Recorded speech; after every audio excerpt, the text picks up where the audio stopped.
Hi garden friends, welcome to the channel. I'm Era and this is Gardening on Purpose. If you're new here, welcome. And if you're a subscriber, welcome back. Thank you so much for taking the time to watch my video. I garden in Georgia, Zone 8A. It's Sunday and it's time for a Sunday walkabout. Alright guys, so for these walkabout videos, I'm pretty much kind of going around the garden, walking around, working on a few projects, showing you what I'm doing, point out a few things, what's doing great, what's not doing too great, or just highlight anything in the garden that I feel like you guys might be interested in knowing. So let's get started. As usual, I am starting out with weeding. As you guys know, weeding is fundamental in gardening. It's something that we always have to do, no matter how much landscape fabric we have, no matter how much cardboard we put down, no matter how much mulch we put down, there will be weeds. Now, as I said last week, we've been getting some rain.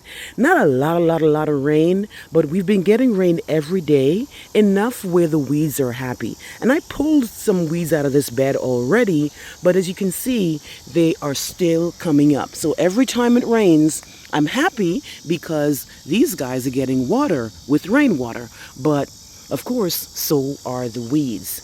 So I still have to come out here every day. Now, weeding doesn't always, weeds don't show up just from the bottom. I have a lot of birds around here, a lot of things that move stuff around. So weeds will show up from the sky, when pollinators are flying over, or weeds can show up from the wind, pushing things around, or weeds can come from underneath the ground, whereas the weed seeds that from last year or the weed seeds got in your bed, however. But this is something I do every time I come out in the garden. I make a point to show that, there's just more to gardening than just fancy beds. There will be weeds. Now, because I've been staying on top of my weeding in my garden beds a lot, there's not a lot, but they still show up right there.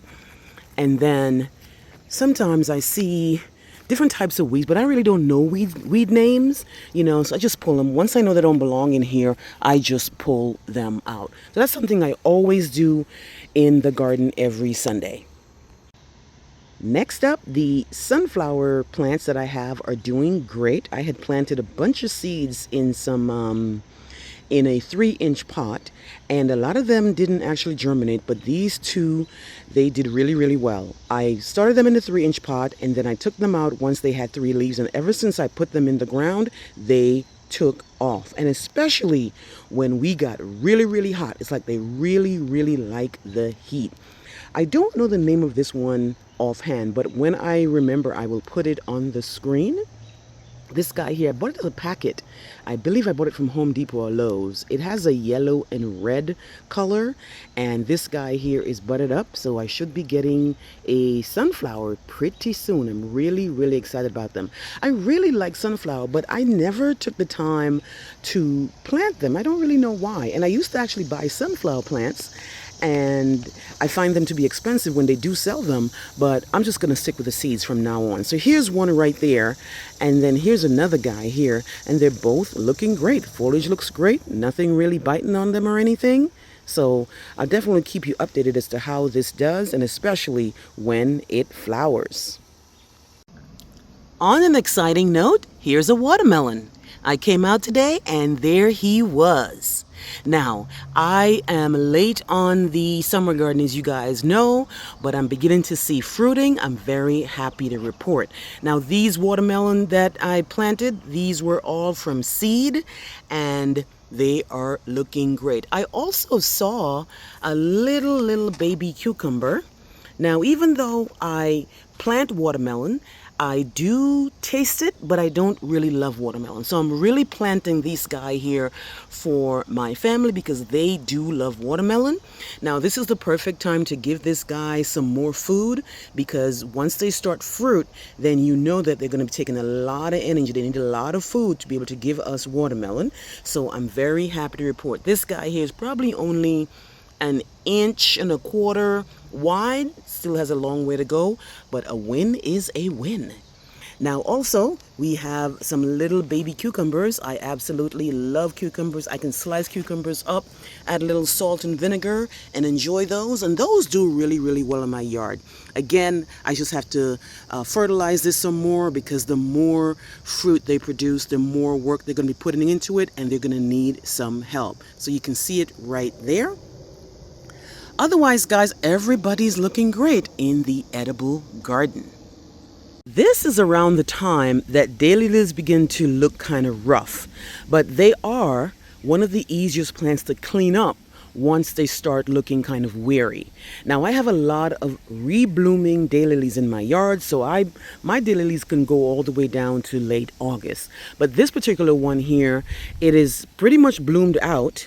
This guy here, I know that because I can see the seed pods right there. But what I usually do for daylilies is simply just pull those brown stalks out. You see these brown guys here?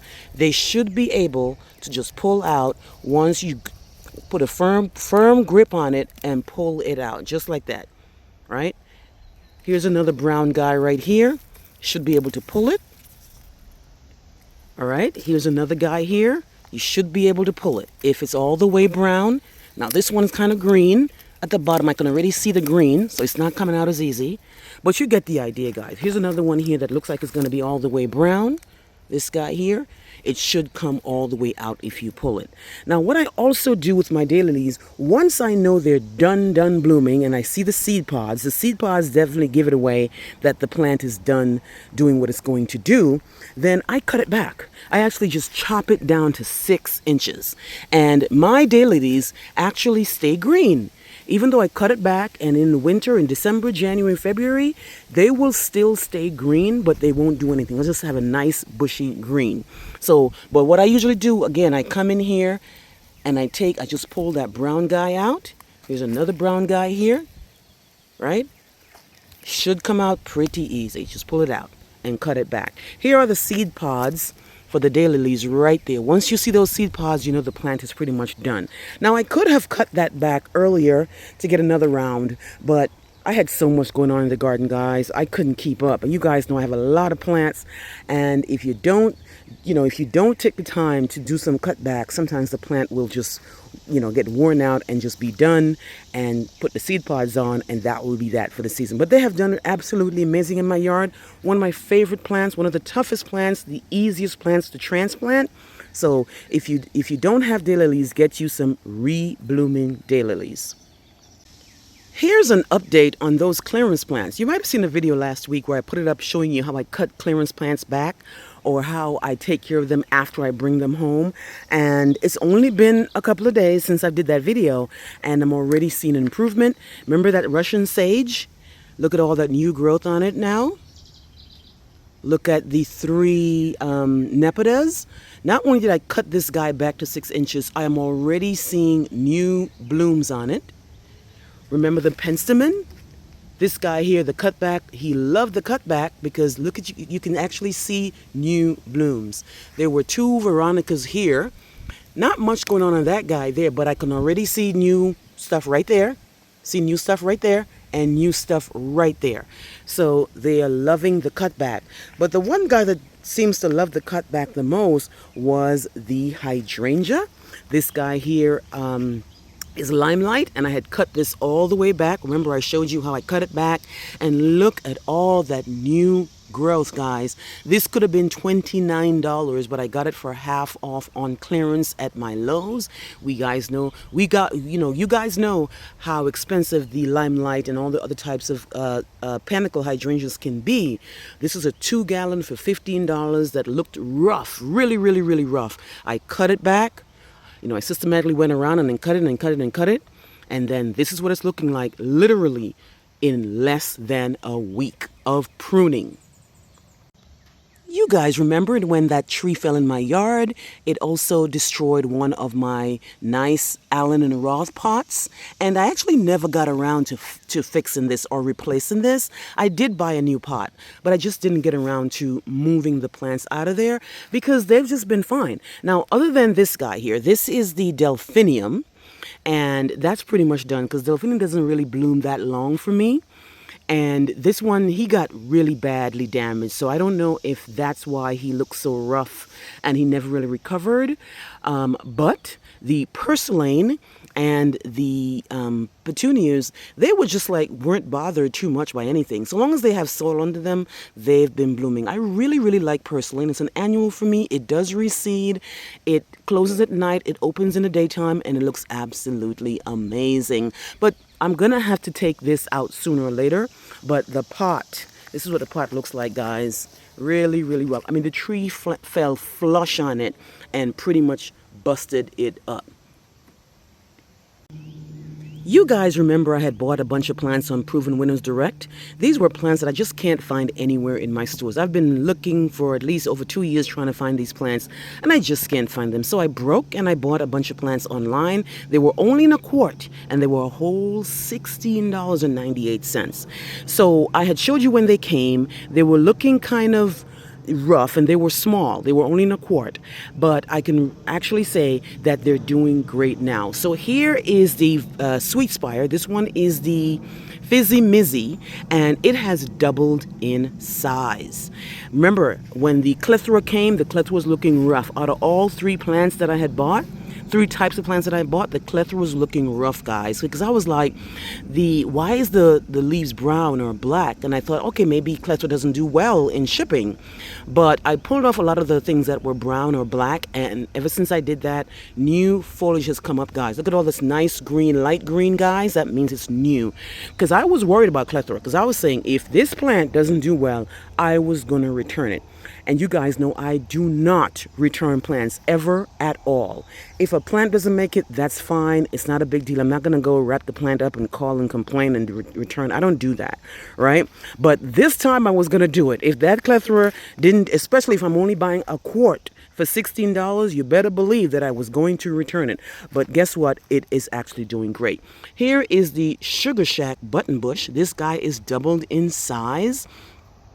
And like I said, they came in the white, little white quartz, but I transplanted them. And once I transplanted them, they just took off. I'm really, really happy. I can't wait to put these guys in the ground.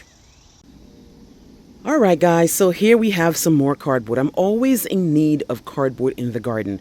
I have a lot of places in my yard to mulch, and before I put mulch, I don't put mulch directly on the soil. I always use cardboard first, then I put the mulch on top of the cardboard for 2 reasons. One, it does help more with weeds. Again, like I said earlier, we cannot get away from weeds, but this does help with some suppression. I don't use landscape fabrics in my garden beds, so this is what I use, and it has worked the way it's supposed to work. So I'm always collecting cardboard. What I do is that I wet the cardboard, and it makes it easier to rip it. And then also I take the tape off, because of course tape is plastic. You don't want plastic in the garden. So that's something I have to do. So what I'm going to do, I'm going to hose this down later, make it nice and wet and moist, so that when I'm ripping it, it's not a lot of energy that I have to use, because it's really, really thick cardboard. Now I know some folks use newspapers. In Georgia, I couldn't use newspapers, because these weeds down here on another level, they are very persistent. They will rip through that newspaper really quick. And then again, where am I going to find newspapers? Like, I don't even know where to find newspapers. But in any case, cardboard is easily available. I can go into the Dollar General parking lot and get it in their little area there where they have a bunch of cardboard. My family, my neighbor provides cardboard, so I'm always in need of cardboard. Finally, guys, I picked up a few more clearance plants.